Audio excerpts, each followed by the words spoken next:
What's up, everyone? Today I want to start the video off by showing some appreciation. I really appreciate everyone that's been watching the videos and saying how much they like them and everything, and it doesn't go unnoticed. And I just want to say that I really appreciate you, and I'm not afraid to say that I love you. I do. I don't care. I love you. But with all the mushy stuff out of the way, I want to talk more about camera movement today. And I came out with a video a couple weeks ago about camera movement, just the basics, and today I want to touch more on camera movement.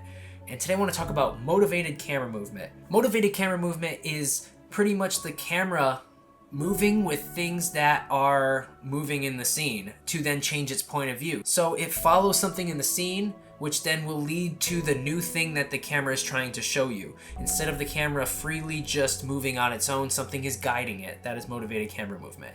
And when the camera is freely moving on its own without anything guiding it, it's called unmotivated camera movement. And both are great ways to move the camera, and you can get creative with both, and it's just deciding on how you want to tell your story through the camera movement. But today I'm focusing on motivated camera movement, so let me show you with some examples of what I'm talking about.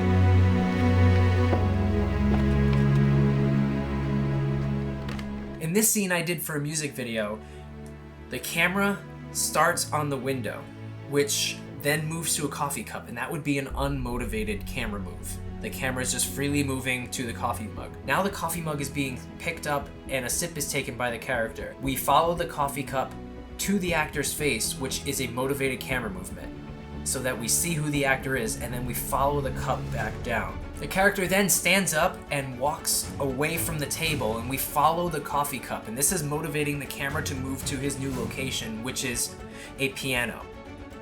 Now we just had a bunch of different angles in one shot, and that is what motivated camera moving can do. Instead of cutting and doing tons of different shots at once, you can use the camera movement to show tons of different things without ever cutting, and I think that is a very creative way to tell a story, and I personally like doing that more than just cutting all the time. So when designing and blocking your scenes, have things move in your scene if you can, and have the camera follow them for that movement to then guide the viewer to look at something new or what you're trying to show them.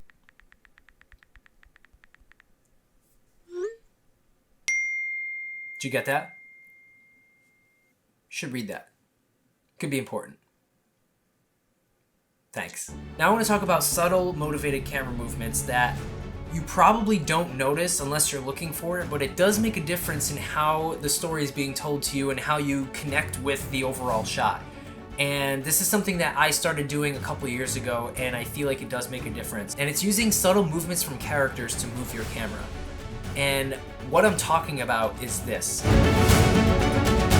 That little movement of the character looking down and looking up, and the camera following their movement, it just feels a little bit more like the audience is connected to everything that character is doing. So I think this is a great way to bring your cinematography up a little bit. This is something that David Fincher does a lot, and who I learned it from, is these subtle movements of following characters' little movements can help you connect to the character. And I feel it's something so small that nobody picks up on, but they subconsciously are watching it and feeling a little bit more of a connection just because the camera is following the movements that the character is doing. And I'm not saying follow every single movement they do, but use it as an opportunity to maybe connect your audience with the character in these subtle ways. Another example of that would be this shot from the Charles trailer, where we see Michael stabbing down at Chucky.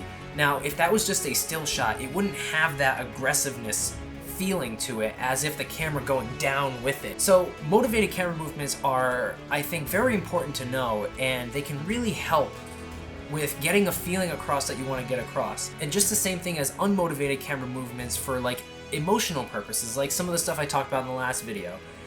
It's all about knowing what to do with the camera and how to move it that will really tell your story in the best way. So keep motivated camera movement in mind when there's a lot of movement in your scene and you're trying to move the camera.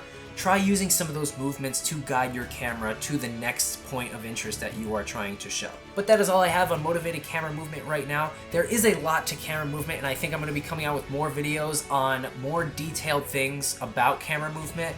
But I appreciate all you guys watching. That is all I have for you today, and like, comment, subscribe. I really appreciate it. Go check out my short horror film, Who Goes There? Let me know what you think, and until the next video, I will see you later.